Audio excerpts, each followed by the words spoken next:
اهلا بكم متابعينا. باش نواصلوا في فيديوهات الميركاتو، وفي هذه المره باش نحكيو على ميركاتو النادي الافريقي، باش نذكروا اللاعبين المنتدبين ونقوموا بتعريفهم وتقديم ابرز مهاراتهم. النادي الافريقي هذا الصيف يقوم بميركاتو كبير، وذلك بعد فض نزاعات المنع من الانتداب اللي عانى منها لفترات طويله. وكان الافريقي قد تعاقد مع مستشار امريكي جديد، واعلن عن هيئه تسييريه جديده برئاسه هيكل تخيل تطمح لاعاده امجاد الفريق والمنافسه على الالقاب.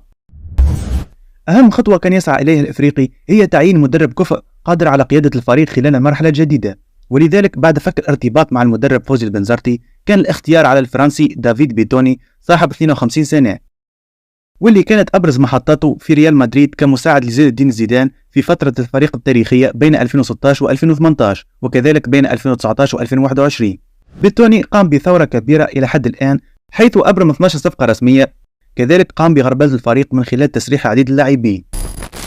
من أهم صفقات النادي الإفريقي كانت التعاقد مع حمزة الخضراوي صاحب 25 سنة من الملعب التونسي، ويشغل خطة جناح أيسر. تألق هذا اللاعب مع البقلاوة وينسجل 8 أهداف وقدم 6 أسيست في الموسم الفارط، وكان هداف كأس تونس ب6 أهداف وسبب رئيسي في التتويج بها. لاعب يتمتع بإمكانيات رائعة وكان مطلب لعديد الأندية هذا الصيف.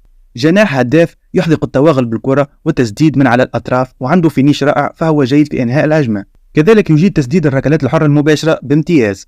شارك اللاعب في تحضيرات الفريق وكان سجل ثنائية في المباراة الودية اللي فاز بها الفريق بخماسية نظيفة ضد النادي الصفاقسي. صفقة متميزة وسيكون أحسن معوض للجزائري طيب المزياني اللي غادر الفريق. كذلك قام الإفريقي بانتداب لاعب آخر من ركائز الملعب التونسي، واللي هو المدافع المحوري حمزة بن عبده صاحب 29 سنة. لاعب متكون في الترجي التونسي وعنده خبرة جيدة في الملاعب العربية، وين لعب في السعودية والعراق والكويت قبل الانتقال للبقلاوة. واحد من أقوى المدافعين في البطولة الموسم الفارط، وكان شارك في 21 مباراة. مدافع صلب متميز في قطع الكرات خاصة الهوائية، وكذلك يجيد تخريج الكرة لمناطق الخصم عن طريق الكرات الطولية. تدعيم جيد لكتيبة الأفريقي الدفاعية.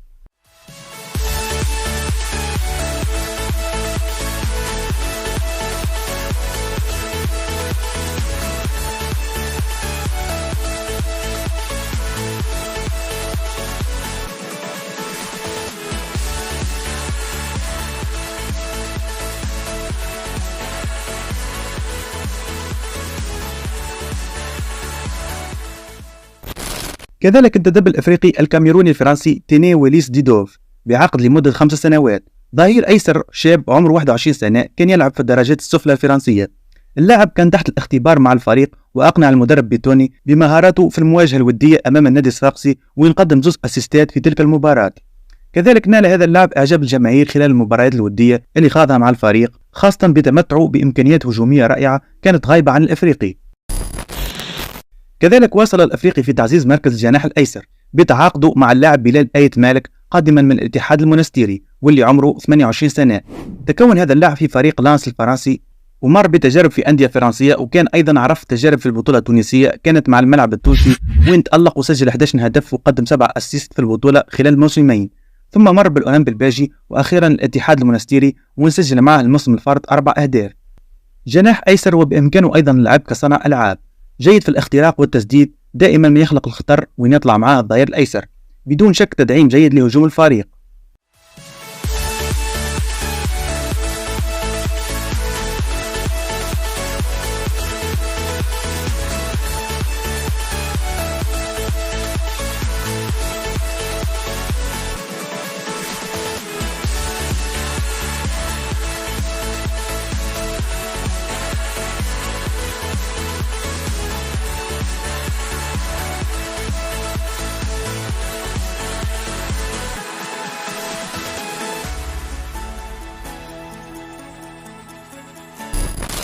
الصفقة التالية كانت التعاقد مع المدافع ياسين بوعبيد مدافع الأولمبي الباجي صاحب 25 سنة. مدافع محوري متكون في فريق اتحاد تطاوين، شارك الموسم الفارط بانتظام مع الأولمبي الباجي خلال 28 مباراة. مدافع من الأفضل في البطولة التونسية، نظيف في تخريج الكرة بسلاسة تحت الضغط، وكان يلعب في محور الدفاع الأفريقي خلال المقابلات الودية، وقدم مردود مستقر في كل مقابلة، وبذلك كسب ثقة الإطار الفني وسيكون ركيزة أساسية في دفاع الفريق.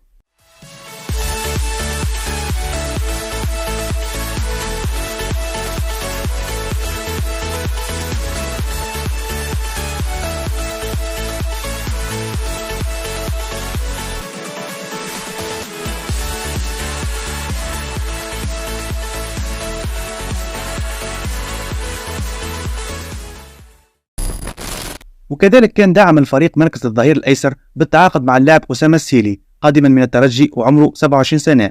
اللاعب كان عدى الموسم الفارط مع الترجي التونسي قبل أن يفسخ عقده. تجربة كانت غير ناجحة مع المكشخة، وين شارك فقط في 8 مباريات مع الفريق ما قدمش فيهم المطلوب وكان صنع هدف وحيد، لكنه قبل ذلك قدم مستويات أفضل مع الملعب التونسي وقبلها الأولمبي الباجي. لاعب جيد جدا في المساندة الهجومية، لكنه يحتاج إلى التحسن دفاعيا خاصة من ناحية الضغط على المنافس. بإمكانه التطور مع الإفريقي، وخاصة أنه سيحظى بأكثر دقائق لعب ومشاركات.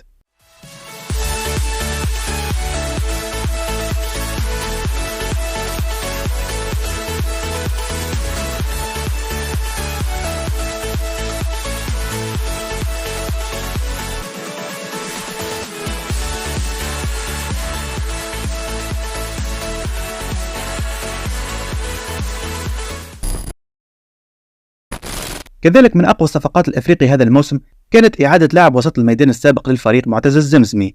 ملاعب عمره 25 سنة وكان متكون في الأفريقي قبل خروجه لفرنسا للعب مع ستراسبورغ لموسمين، ثم خاض مع نادي نيور 3 مواسم أغلبهم في الدرجة الثانية الليغ 2. شارك في آخر 3 مواسم مع نيور بانتظام وأرقامه كانت جيدة، وين لعب 93 مباراة سجل فيهم 8 أهداف وقدم 8 أسيستات. وسط ميدان محارب جيد في افتكاك الكرات، كذلك جيد في التنشيط الهجومي وخلق الفرص. صفقة متميزة واللاعب بإمكانه التألق كما فعل في السابق مع الفريق.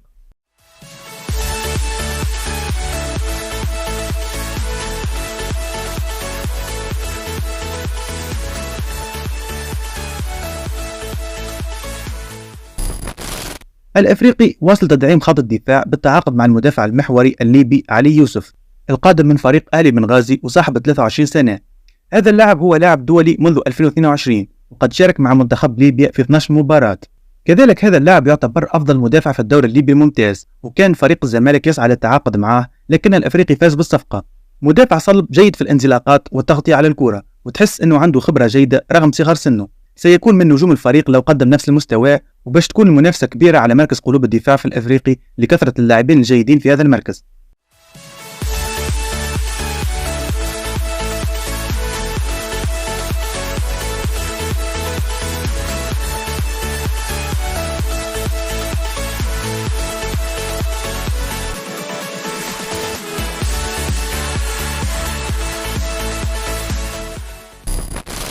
كذلك دعم الأفريقي مركز وسط الميدان الدفاعي باللاعب الأوغندي كينيث سيماكولا قادما من نادي فيلا الأوغندي وعمره 21 سنة.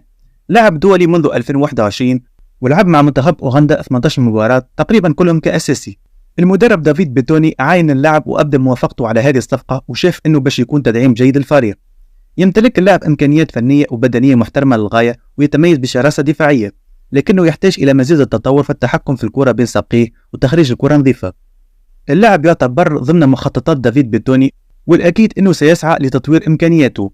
الملاعب هذا باش يفتح باب التنافس على مراكز خط وسط الميدان في الفريق، لكنه تعرض لإصابة في التحضيرات، نتمنى تكون عودته سريعة. انتدب النادي الأفريقي كونغولي فيليب كينزومبي القادم من نادي مازيمبي وعمره 25 سنة. اللاعب مركزه الجناح الأيمن، وكان لعب 3 مواسم مع الفريق الكونغولي، وشارك في عديد المباريات الإفريقية في مختلف المسابقات، دوري الأبطال وكأس الكاف والسوبر ليج. كان هدف لفريق الرجاء المغربي، وأيضا الترجي سابقا اهتم بالتعاقد معه، لكن أخيرا فاز الأفريقي بخدماته.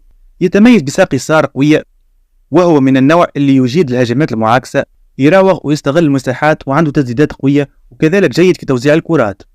كان نال استحسان محبي الفريق خلال المباريات الودية، وسيكون حل هجومي ممتاز للأفريقي.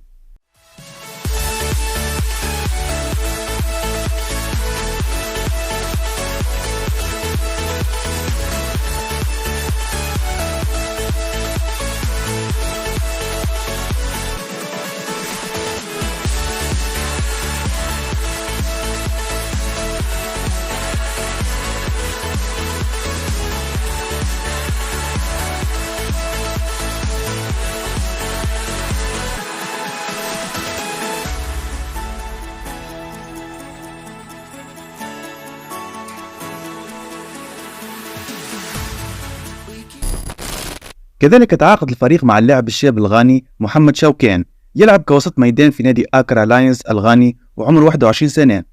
شارك في الدوري الغاني خلال آخر 3 مواسم، سجل فيهم هدف وقدم 3 أسيست. تم اختياره في التشكيلة المثالية للدوري الغاني الموسم الفارط. اللاعب يتميز بتمريرات دقيقة وجيدة، لكنه دفاعيا مش أحسن حاجة، يحتاج إلى تحسن في الجانب البدني. لاعب مازال صغير وقد يكون حل مستقبلي جيد لو تطور مع النادي الإفريقي.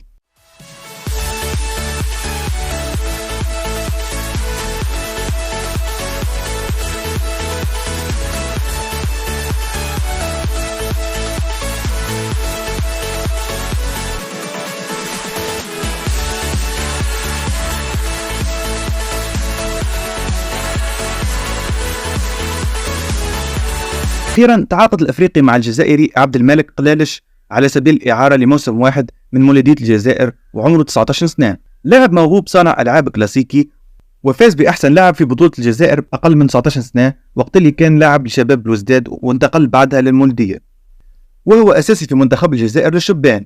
لاعب فنان يحذق المراوغة ويقدم تمريرات دقيقة. إعارة موسم واحد مع إمكانية الشراء للإفريقي لو تألق اللاعب وقدم الإضافة اللازمة.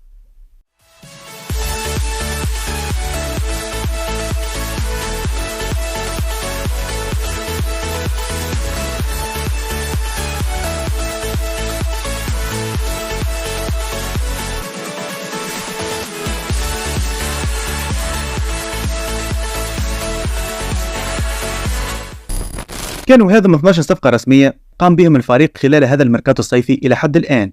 الأكيد أن الفريق سيقوم بمزيد من الانتدابات خاصة مركز المهاجم رأس الحربة. كان هذا ملخص لميركاتو النادي الإفريقي إلى حد الآن. ميركاتو قوي جدا بعد المحافظة على ركائز الفريق وتدعيم الصفوف بعديد اللاعبين في مراكز مختلفة. صفقات وازنة قاعد يقوم بها الفريق باش تمكنوا من العودة للمنافسة كما عودنا في السابق. وصلنا لنهاية الفيديو. إذا عجبكم المقطع ما تنسوش تضغطوا زر اللايك وتشتركوا في القناة باش تشوفوا المزيد من محتوانا.